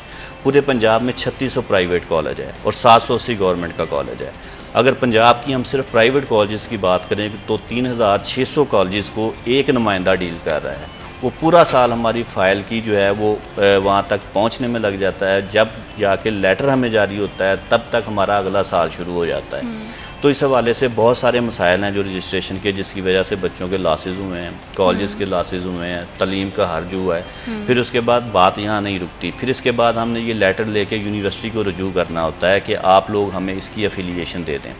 यूनिवर्सिटी ने उसी NOC की बुनियाद के ऊपर हमें नया लेटर जारी करना होता है कि आप इस प्रोग्राम के लिए एफिलिएट हैं। जब उन्होंने हमें एफिलिएशन के लिए लेटर देना शुरू कर दिए तो उस वक्त एक नया जो था वो काम शुरू हो गया, ये पिछले साल से, कि यूनिवर्सिटीज़ के ऊपर अब HEC ने एक पाबंदी लगा दी है कि आप नया दायरा और नया डिसिप्लिन ये किसी भी जगह पे आप नहीं देंगे। ना तो आप नया डिसिप्लिन दे सकते हैं, ना किसी नए दायरे को एफिलिएट। और ये सारे मराहल में जब प्राइवेट कॉलेजेस एसोसिएट होते हैं यूनिवर्सिटी के साथ तो बहुत सारी कंडीशंस ऐसी होती हैं जिनसे आपको, बहुत सारे मराहल होते हैं जिनसे गुजरना पड़ता है। बड़ी सारी कड़ी जो है ना वो इसमें शराइत लागू होती हैं, तो वो भी बड़ा एक मसला है। जी जी बिल्कुल। उसमें हमारा स्टाफ जो होता है वो मिनिमम MPhil हमें चाहिए होते हैं, 3 MPhil चाहिए। फ़र्ज़ करें अगर किसी ने नया दायरा शुरू किया है, अभी वो भी बिल्डिंग बना के उसने उसको कंप्लीट किया है, तो HEC ने ऊपर से लेटर जारी कर दिया है कि आप नया दायरा जो है उसको एफिलिएट ही नहीं कर सकते। उसकी जो इन्वेस्टमेंट है वो सारी की सारी ज़ाया हो जाएगी, क्योंकि उसने अदारा नया जो है वो बनाया है इसी काम के लिए कि बच्चों को एजुकेट कर सके।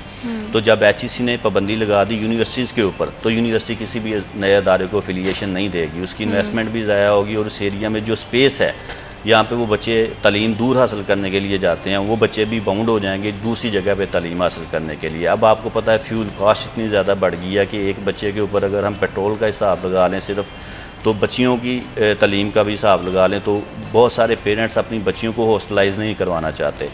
बहुत सारे बच्चे ऐसे हैं जो बसों के ऊपर आपने देखा होगा जाते जाते कि बसें ऊपर से भरी पड़ी होती हैं और वो जान का ख़तरा है कि किसी भी जगह पे खुदा न खास्ता कोई हादसा हो जाता है तो बच्चा गिर जाता है, तो ब्लेम फिर एजुकेशन सिस्टम के ऊपर डाल दिया जाता है, बजाय इसके कि आप उस सिस्टम को ठीक करें जिसकी वजह से ये हादसा हुआ है। तो इसमें बहुत सारी कड़ी शराइत आती हैं, हमें अपने टीचर्स की तादाद पूरी करना पड़ती है, तमाम चीज़ें पूरी करना पड़ती हैं, लाइब्रेरी आती हैं, हमारी लैब्स आती हैं।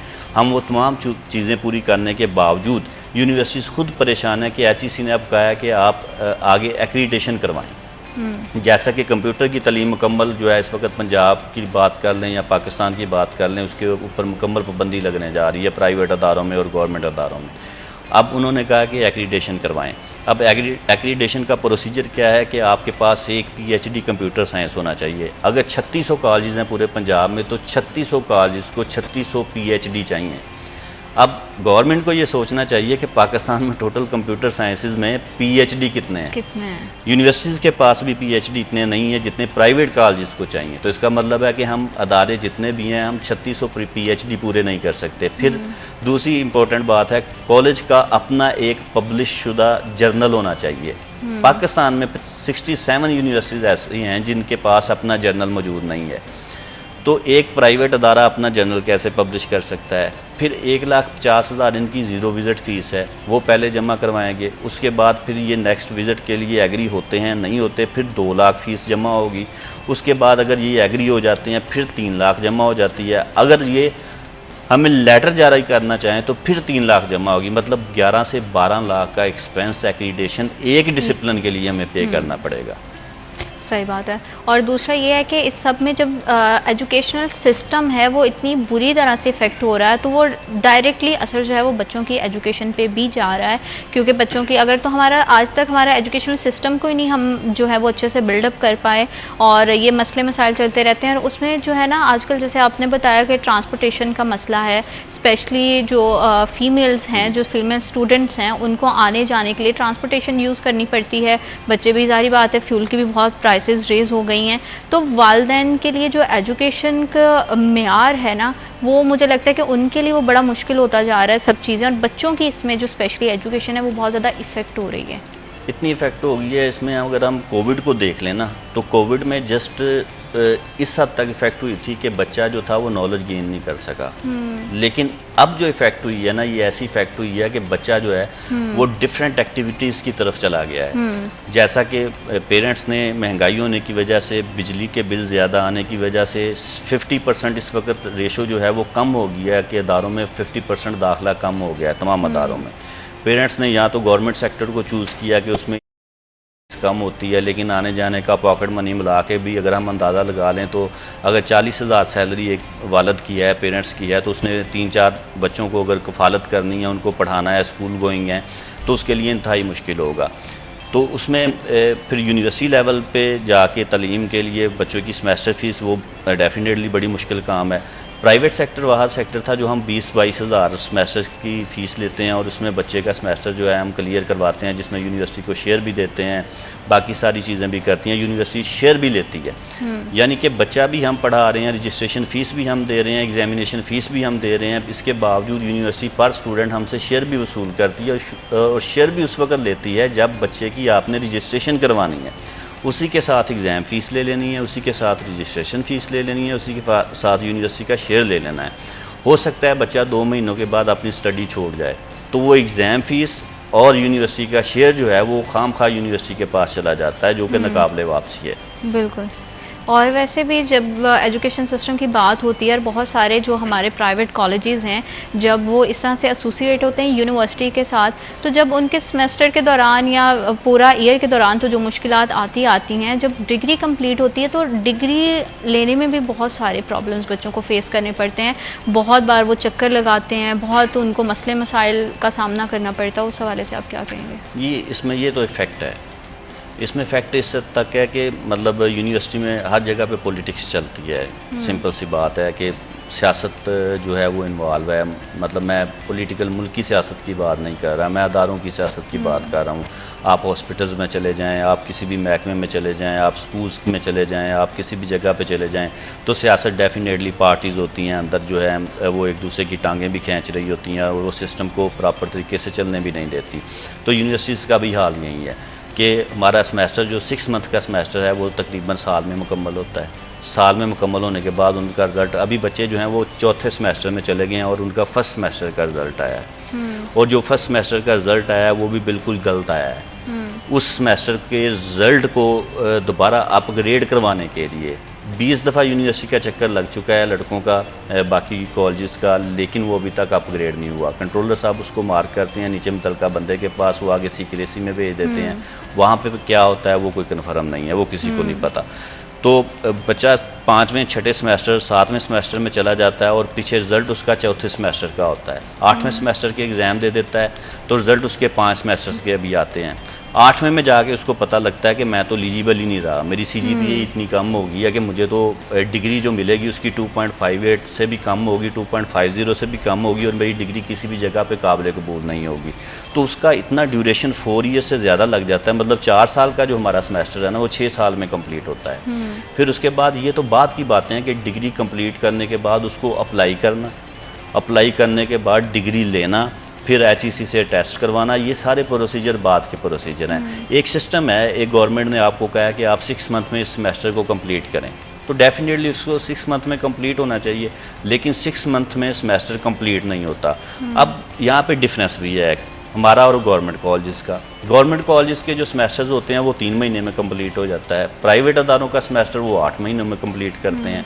अब जो गवर्नमेंट कॉलेजेस के पेपर्स लिए जाते हैं वहाँ पे ही पेपर कंडक्ट करवाया जाता है, वहीं पे पेपर उनसे लिया जाता है, जो टीचर्स पढ़ाता है वहीं पेपर ले लेता है। वो बच्चों की CGPA जो है जो बेहतर होती है प्राइवेट कॉलेजेस में पढ़ने वाले बच्चों की निस्बत, तो वहाँ पे आकर जो है वो एक ऐसा गैप जनरेट होता है कि जिसकी वजह से स्टूडेंट जो है वो प्रायोरिटी बेसिस पे जाता है गवर्नमेंट कॉलेजेस के पास। गवर्नमेंट कॉलेजेस में इतना जो है वो नहीं है कि तमाम स्टूडेंट्स को अपने एडमिशन्स दे सकें, फिर बच्चा मूव करता है प्राइवेट अदारों की तरफ।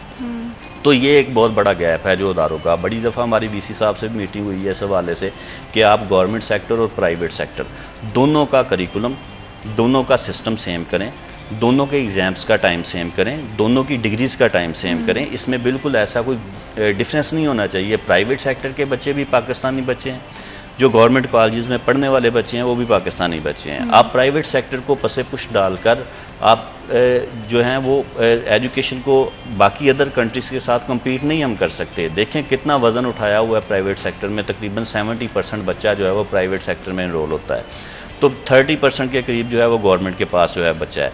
तो लिहाजा 3600 कॉलेज को एक तरफ आप रख लें और 780 कॉलेज को आप एक तरफ रख लें, उनकी तादाद और हमारी तादाद के टीचर्स और उनका डिफरेंस आप चेक कर लें, तो इसमें डेफिनेटली हमारे सेमेस्टर्स बच्चों के बहुत डिले होते हैं, बहुत लेट होते हैं, और जिसकी वजह से उनको डिग्रीज, और ख़ास तौर पे बच्चियों का मामला बड़ा सेंसिटिव होता है। पेरेंट्स अव्वल तो चाहते नहीं है कि उनकी बेटी जो है वो 4 साल डिग्री कोर्स की तरफ जाए, वो कहते हैं कि 2 साल डिग्री होनी चाहिए, उसके बाद हम बच्ची की शादी कर दें, ठीक है, क्योंकि बच्ची की लाइफ जो है बड़ी कीमती होती है, इस हवाले से उसका टाइम नहीं ज़ाया किया जा सकता। बच्चों के हवाले से पेरेंट्स रिस्क ले लेते हैं, लेकिन इस वक्त मुल्की हालात ऐसे हैं कि कोई भी पेरेंट्स जो है वो रिस्क लेने को तैयार नहीं है। वो कहते हैं या तो ये आप पे लगवा दो या फिर इसकी इन टाइम जो है वो स्टडी को कंप्लीट करवा दें, या स्किल ऐसी होनी चाहिए कि ऑन स्किल्ड बेस बच्चा जो है वो साथ में अर्निंग शुरू कर दे। इसी हवाले से मज़ीद हम बात करेंगे। वक्त हुआ एक छोटी सी ब्रेक का, और ब्रेक लेते हैं। Will be right back after a short break.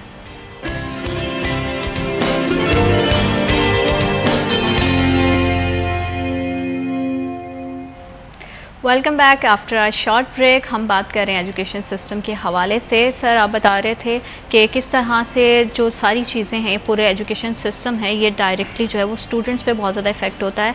Basically अगर बात निकल आए मेल फीमेल स्टूडेंट से बाहर आ जाएं, तो जो एजुकेशन है वो बेसिक हर किसी का राइट है, उसको मिलना चाहिए, चाहे वो बच्चियाँ हैं चाहे वो बच्चे हैं। लेकिन अनफॉर्चुनेटली हमारा सिस्टम इतना ख़राब है कि ना, वो जैसे आप बात कर रहे हो कि 4 ईयर डिग्री जो है वो 6 ईयर्स में कंप्लीट हो रही है, फिर वो 6 ईयर के बाद भी अगर उस बच्चे को बार बार इदारों के चक्कर लगाने, डिग्री लेने के लिए बहुत ज़्यादा एफर्ट करनी पड़ रही है, तो ये मेरा ख्याल है कि लम्हा फिक्रिया है और एजुकेशन सिस्टम को इम्प्रूव होना चाहिए। तो इसकी इम्प्रूवमेंट के लिए क्या ऐसे इकदाम हैं जो किए जा सकते हैं? देखिए, मैं तो इसको सिस्टम ही नहीं कहता।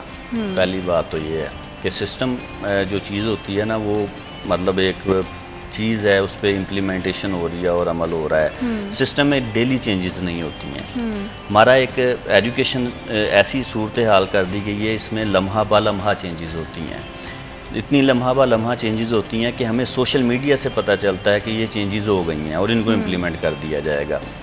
तो ये जैसे इंटर में अभी कुछ बुक्स रिवाइज हुई हैं, तो अभी तक मार्केट में बुक्स नहीं आई हैं, बोर्ड्स तक लेटर नहीं पहुँचे कि कौन कौन सी बुक्स जो हैं वो चेंज हुई हैं। इंटर की अगर हम बात करें, 2 साल डिग्री है।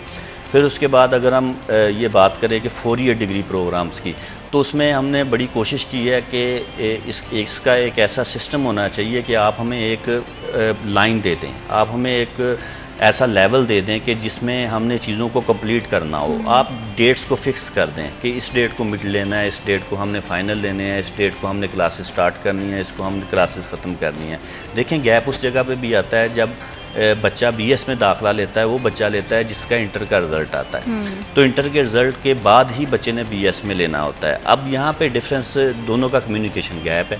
9 बोर्ड्स हैं जो हमारे पंजाब के हैं, तो 9 बोर्ड्स अगर एक डेट अनाउंस कर दें कि हमने इस डेट को रिज़ल्ट जो है वो अनाउंस करना है, तो यूनिवर्सिटीज़ अपनी पॉलिसीज जो हैं वो उन 9 बोर्ड्स की डेट के मुताबिक बना सकती हैं कि इन डेट को रिज़ल्ट अनाउंस होगा, यहाँ से लेके यहाँ तक हम बच्चों का एडमिशन की परमिशन देंगे, इतनी देर में हम अपने विजिट्स कंप्लीट करेंगे प्राइवेट कॉलेजेस के, उसके बाद हम इनको अलाउ करेंगे।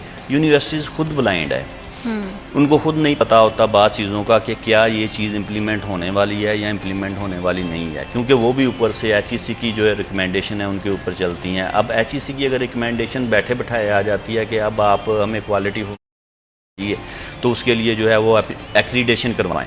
देखिए, एक्रीडेशन का यहाँ तक तल्लक है तो एक्रीडेशन तो यूनिवर्सिटी की होनी चाहिए। अगर यूनिवर्सिटी एक्रीडेटेड है अपने कोर्सेज़ में, तो वो जिस मर्जी कॉलेज को चाहिए अफिलिएशन दे सकती है, क्योंकि एक्रीडेटेड होना अदारे का काम है, जिस अदारे ने आगे एफिलिएशंस देनी है, ना कि अदारों का काम है आगे। अगर हमने डायरेक्ट एक्रीडेशन करवानी है तो फिर यूनिवर्सिटी को दरमियान से निकाल दें, हमें HEC देखे। HEC का काम है यूनिवर्सिटीज़ को देखना और यूनिवर्सिटीज़ का काम है अदारों को देखना, प्राइवेट अदारों को देखना या गवर्नमेंट कॉलेज को देखना।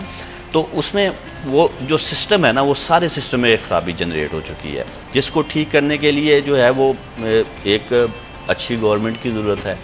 मेरे ख्याल में एक अच्छा एजुकेशन मिनिस्टर भी चाहिए और एक अच्छा जो है वो चेयरमैन HEC चाहिए, चेयरमैन PHEC को इन्वॉल्व होना चाहिए।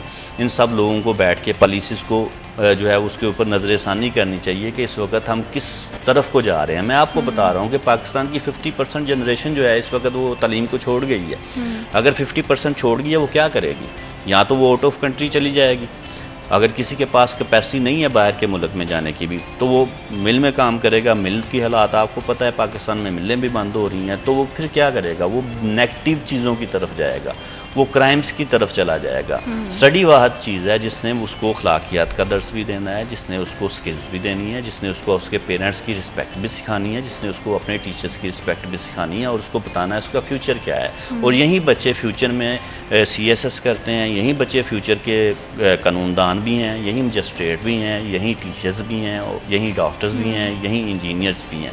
तो इसके लिए जब तक हमारा एजुकेशन सिस्टम ठीक नहीं होगा ना, तब तक हमारा मुल्क जो है वो तरक्की की तरफ नहीं जा सकता।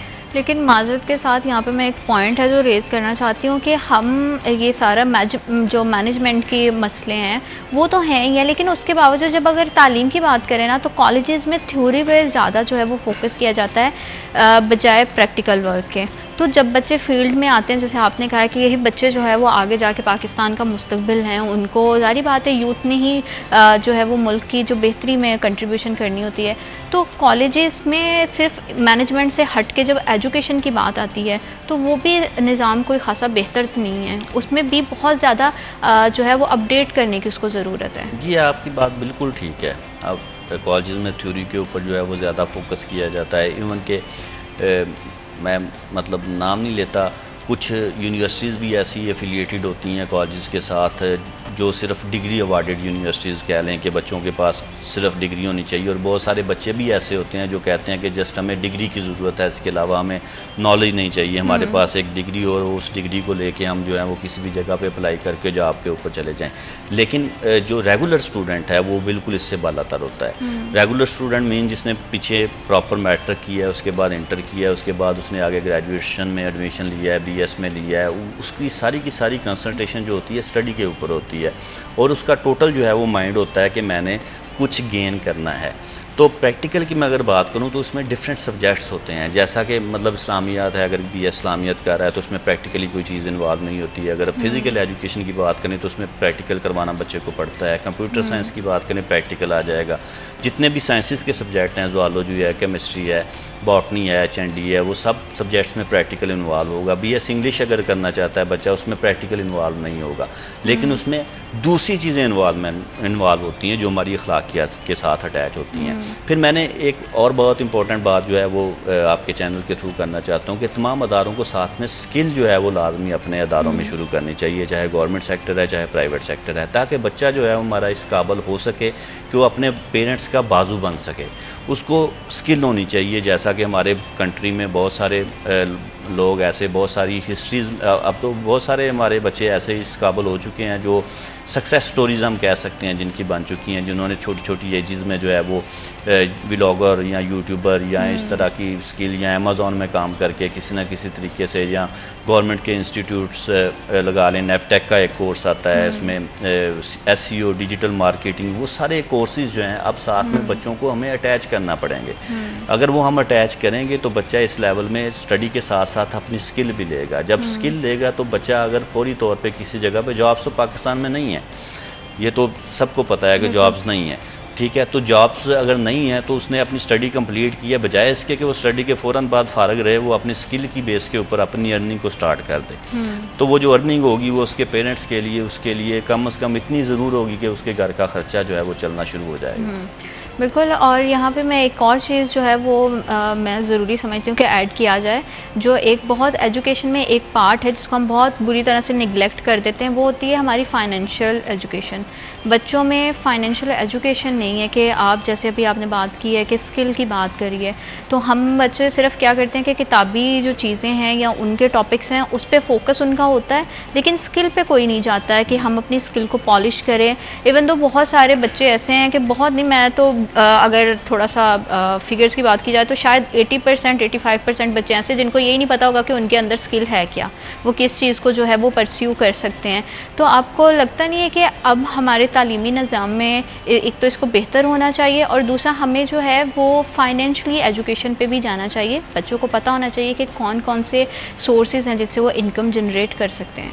जी डेफिनेटली। इसमें जब बच्चा जो है ना असल में स्कूल में एडमिशन लेता है तो हमारे पेरेंट्स में एक कंसेप्ट है कि बच्चे को जो है डॉक्टर बनाना है या इंजीनियर बनाना है, इसके अलावा तीसरी सोच नहीं है। या हम कॉपीज करते हैं, जैसा कि हमारे रिश्तेदार फलां का बेटा जो है वो डॉक्टर बना है, वो इंजीनियर बना है, हम वो उसका प्रेशर इतना अपने बच्चे पे जनरेट करते हैं कि उसकी एबिलिटीज़ को हम दबा देते हैं। पॉसिबल है कि हमारा बच्चा स्पोर्ट्समैन हो, वो अच्छा खेलने वाला हो, पॉसिबल है वो अच्छा स्पीकर हो, ये भी मुमकिन है कि वो उसमें स्किल बड़ी अच्छी हो, लेकिन हम उन सारी चीज़ों को दबा देते हैं सिर्फ इस वजह से, और उसको हर वक्त हम डिप्रेशन में लेके चले जाते हैं कंपैरिजन करके। इसमें वालिदैन को एक स्टडी की ज़रूरत होती है। एक अच्छा बच्चा जो है उस वक्त बनता है जब उसमें 3 चीज़ें किरदार अदा करती हैं, एक सोसाइटी उसकी, एक उसके पेरेंट्स और तीसरा उसका अदारा। अगर इन तीनों में से कोई एक गलत होगा ना तो बच्चा जो है वो कामयाबी हासिल नहीं कर सकता। ये चीज़ें पेरेंट्स को पहले सीखना पड़ेंगी कि हमें अपने बच्चे को किस लेवल पे लेके चलना है। वो अगर इसी लेवल पे रहेंगे कि स्टार्ट से ही उसके जहन में डाल देंगे कि आप मेरे डॉक्टर हो, ये मेरी बेटी डॉक्टर है, ये मेरा बेटी इंजीनियर है, या बेटा डॉक्टर है, बेटा इंजीनियर है। बिल्कुल, हम छोटे छोटे बच्चों को कहना शुरू करें, ये बच्चा खुद ही डिसाइड कर लेते हैं ये डॉक्टर बनेगा, ये इंजीनियर बनेगा। ये हमारा ऐसा कॉन्सेप्ट है जिसको ख़त्म नहीं हम आज तक कर सके, और इसी वजह से हमारे बहुत सारे बच्चे जो हैं वो मेंटली तौर पे जो अच्छे नंबर ले सकते हैं वो नहीं ले सके। बिल्कुल, वो एफए में अच्छे मार्क्स ले सकते थे लेकिन उनको एफएससी मेडिकल करवाई गई, बिल्कुल, वो बच्चा मरीज हो गया। इसी मौजू को आगे बढ़ाएंगे। वक्त एक छोटे से वक्फे का, वक्फे के बाद आपसे फिर से मुलाकात होती है। Will be right back after a short break.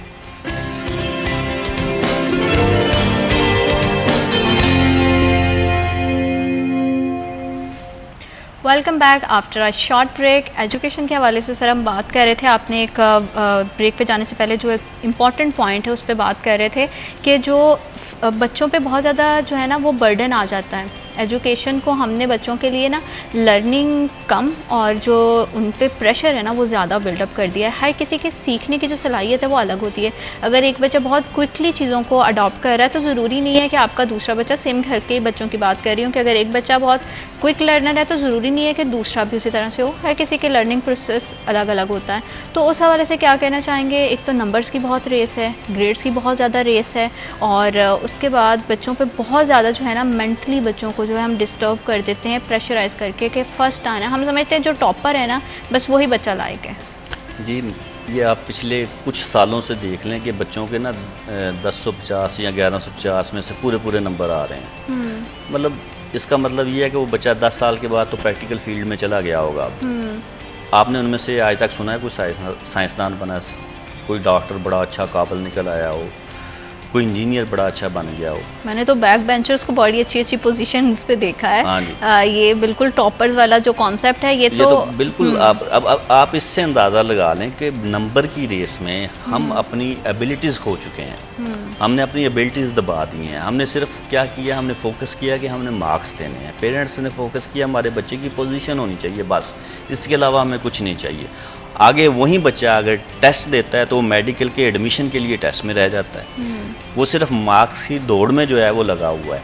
तो जैसे मैंने अभी बात की थी कि वो बच्चा एफए में बड़े अच्छे नंबर ले सकता है, आईसीएस बड़ा अच्छा कर सकता है, पॉसिबल है उसका जहन मुकम्मल जो है वो कंप्यूटर के ऊपर कंसंट्रेट कर रहा हो। हम कहते हैं आपने एफएससी नॉन मेडिकल करनी है, आपने एफएससी मेडिकल करनी है, उसकी 4 सप्लियाँ आती हैं। फिर उसके बाद हम उसको डिप्रेस करते हैं मज़ीद कि देखो तेरा रिश्तेदार है, उसने देख कितने नंबर लिए हैं और तेरे नंबर कितने कम आए, किस वजह से इतनी सप्लियाँ आई हैं। वो बच्चा जो है वो फिर मज़ीद डिप्रेशन का शिकार होने के साथ साथ वो नेगेटिव चीज़ों के अंदर चला जाता है। वो फिर कॉलेज जाने की बजाय किसी जगह पे बिलियर्ड खेलेगा, वो किसी खोके पान शॉप के ऊपर खड़ा होकर स्टिंग पिएगा, वो अपनी एक नई सोसाइटी जनरेट करेगा, फिर उस सोसाइटी से वो आगे चला जाएगा। तो इसलिए पेरेंट्स को अपना किरदार अदा करना चाहिए, टीचर्स को अपना किरदार अदा करना चाहिए और देखना चाहिए कि ये घर से निकलता है बच्चा तो कॉलेज में कितने वक्त में पहुंचता है और कॉलेज से अगर उसको छुट्टी है घर तक कितना टाइम लगाता है। देखिए, ट्यूशन्स अकेडमीज़ की ज़रूरत बच्चे को उस वक्त होती है जब में अपना काम मुकम्मल नहीं कर पाता। तो ये सारी चीज़ें बच्चे की एबिलिटीज़ के ऊपर मैटर करती हैं, डिपेंड करती हैं। अगर हम किसी भी चीज़ के ऊपर उसकी ताकत से ज़्यादा बोझ डाल देंगे तो वो चीज़ बैठना शुरू हो जाएगी। यही हमारे साथ हो रहा है, यही हमारे मुल्क के साथ हो रहा है, यही हमारे बच्चे के साथ हो रहा है। और अब अगर हम सिचुएशन को देखें तो कोविड के बच्चे जो थे वो आगे तालीम हासिल करते करते अब एक ट्रैक पर चढ़ गए हैं, लेकिन अब जो छोड़ के गए हैं ना वो ट्रैक पर नहीं आएंगे। आपको अंदाज़ा होगा कि पाकिस्तान से पिछले 2 साल में कितना यंग जनरेशन जो है, कितनी वो आउट ऑफ कंट्री चली गई है। और अभी भी बहुत सारे स्टूडेंट, आप किसी भी पासपोर्ट ऑफिस का विज़िट कर लें, वहाँ लाइनें लगी हुई हैं पासपोर्ट बनवाने वालों की, वहाँ पर लाइनें लगी हुई हैं उन लोगों की जो फौरी तौर पे चाहते हैं कि किसी भी वजह से हम इस मुल्क को छोड़ के जो है वो चले जाएं। ये पाकिस्तान हमारा पाकिस्तान है। अगर हमारी यही जनरेशन यहाँ पर अपनी खिदमत सर अंजाम देने की बजाय यहाँ से बाहर चले जाएगी तो इस मुल्क को कौन चलाएगा? हमारे डॉक्टर्स बाहर जा रहे हैं, यंग डॉक्टर्स जितने भी हैं वो भी बाहर जा रहे हैं, हमारी नर्सेज बाहर जा रही हैं। तो ये एक गैप ऐसा जनरेट हो गया है कि शायद पाकिस्तान में कुछ नहीं होगा। पाकिस्तान में अल्हम्दुलिल्लाह बहुत कुछ है, एक सिस्टम की ज़रूरत है। तो जैसे ही वो सिस्टम होगा सारा निज़ाम बेहतर हो जाएगा। और ये एजुकेशन सिस्टम हम उम्मीद करते हैं कि हम जो है वो अपनी तरफ से कोशिश कर रहे हैं, HEC के साथ भी, HED के साथ भी, DPI साहब के साथ भी, कि आप इसको एक सिस्टम में लेके आएँ ताकि जो प्राइवेट अदारे हैं वो अपना काम जारी रख सकें, ताकि बच्चों के ऊपर फीसिस का बोझ ना बढ़े। देखिए, अगर अदारे के ऊपर फाइनेंस का बोझ बढ़ेगा तो वो बोझ अदारे के ऊपर नहीं बढ़ेगा, वो स्टूडेंट के ऊपर बढ़ेगा। स्टूडेंट की कैपेसिटी जो है वो उतनी नहीं रहेगी कि वो फीस पे कर सके, वो फिर छोड़ देगा। तो हम कहते हैं कि जो 20-22 हज़ार सेमेस्टर फीस है वही फीस रहे, उसी सेमेस्टर फीस के अंदर जो है वो बच्चा जो है अपनी तालीम को कवर अप करे। बिल्कुल। और जहाँ पे एजुकेशन आजकल तो आपको पता है कि हालात इस तरह के हैं कि एक तो महंगाई बहुत है, घर की ज़रूरियात को पूरा करना बड़ा मुश्किल हो रहा है। तो पेरेंट्स क्या करते हैं कि वो सिर्फ जो है ना वो इनकम जनरेट करने की तरफ उनका ध्यान होता है। इसमें आपको नहीं लगता है कि बच्चे की जो ओवरऑल पर्सनैलिटी होती है वो एजुकेशन के साथ साथ जो है वो कम्युनिकेशन भी उसमें बड़ी मैटर करती है। जैसे मैं अपनी पर्सनल एक्सपीरियंस शेयर करूँ तो हम लोगों का ऐसा होता था कि जब एजुकेशन टाइम था, स्कूल कॉलेज से वापस आते थे तो पेरेंट आपको एक प्रॉपर टाइम देते थे, आपसे पूछते थे कि आज पूरा दिन में क्या हुआ, टीचर्स के साथ कोई मसला तो नहीं है। आजकल हम बच्चों की बातों को भी बड़ा निगलेक्ट कर देते हैं। अगर उनकी पर्सनालिटी के हवाले से बात करें तो घर में वो एक ना कम्युनिकेशन वाला सिस्टम भी नहीं रह गया है और बच्चे उतना अच्छे से शायद अपने टीचर के साथ भी जो है ना वो एक कनेक्शन जो है उसको बिल्डअप नहीं कर पाते हैं। तो एजुकेशन सिस्टम तो डिस्टर्ब है ही है, बच्चों की ओवरऑल पर्सनैलिटी पर भी उस पर बहुत ज़्यादा इफेक्ट जाता है और बच्चे क्या करते हैं उस सब में तालीम से हट के बहुत इधर उधर निकल जाते हैं चीज़ों पे। तो उस जो इखलाकी हमारी इक़दार हैं उस हवाले से आप क्या कहना चाहते हैं कि सोसाइटी की जो सोशल बिहेवियर्स हैं? ये सोसाइटी, इसको मैं तो ज़्यादा ये कहता हूँ कि जितना मोबाइल हमारा इसमें इन्वॉल्व हो गया है ना, उसकी वजह से बहुत ज़्यादा मसाइल आ गए हैं। देखिए, हर चीज़ के दो पहलू होते हैं, एक पॉजिटिव और एक नेगेटिव। यहाँ तो हम पॉजिटिव को चूज़ करते हैं, यहाँ हम नेगेटिव को चूज़ करते हैं, तीसरी चीज़ कोई नहीं होती। अब पेरेंट्स भी हैं, मैंने देखा है अमूमी तौर पे वो घर में मोबाइल पे लगे होते हैं, बच्चा पास बैठा हुआ है और उनकी कंसंट्रेशन अपने बच्चे पे है नहीं कि बच्चा क्या कर रहा है। टीचर्स को मैंने देखा है वो फ्री को क्लास में होते हैं, जहाँ क्लास में जाते हैं तो मोबाइल फ़ोन, सेल फोन साथ लेके जाते हैं। वहाँ पे बच्चों के सामने मोबाइल फ़ोन के ऊपर मैसेज भी देखते हैं, मैसेज का रिप्लाई भी करते हैं, सारी चीज़ें बच्चियाँ या बच्चे वहाँ से उस चीज़ को अडॉप्ट करते हैं और फिर उसको अपने ऊपर इम्प्लीमेंट करते हैं, because teacher is a role model. तो जब छोटे छोटे बच्चे होते हैं ना, आपने अमूमी तौर पे देखा होगा, वो स्कूल गोइंग होते हैं तो घर में आके एक टीचर बना होता है तो 2-3 स्टूडेंट होते हैं। तो वो इस वजह से टीचर बना होता है या टीचर बनता है डेली एक, कि वो टीचर जो है वो उनके लिए एक रोल मॉडल है। जो टीचर क्लास में बिहेवियर करेगा, बच्चा वही बिहेवियर जो है वो घर में जाके जो है वो सिखाएगा, वही सीखेगा और वहीं घर वाले देखेंगे क्या कर रहा है। तो कम्युनिकेशन गैप, स्किल और उनकी पर्सनैलिटी, ये तीनों चीज़ें हमारे मोबाइल और इन चीज़ों ने डिस्टर्ब कर दी हैं। हाँ, इन चीज़ों के लिए इसके बगैर अब गुजारा भी नहीं है, ठीक है, लेकिन इनका टाइम होना चाहिए। आप जब बच्चों के पास हो आप बच्चों को टाइम दें। टीचर जब क्लास में हो तो उसको चाहिए कि मोबाइल के ऊपर कंसंट्रेशन करने की बजाय टीचर बच्चों के ऊपर कंसंट्रेट करे और उनके साथ प्रॉपर एक जो है वो स्किल और उनकी अखलाकियात के ऊपर एक दर्स दे और उनके साथ जो है वो प्रॉपर कम्युनिकेशन रखे, उनको इन्वॉल्व करे। हम पढ़ते थे, जैसे आपने बात किया, तो वाइट बोर्ड का प्रॉपर इस्तेमाल किया जाता था।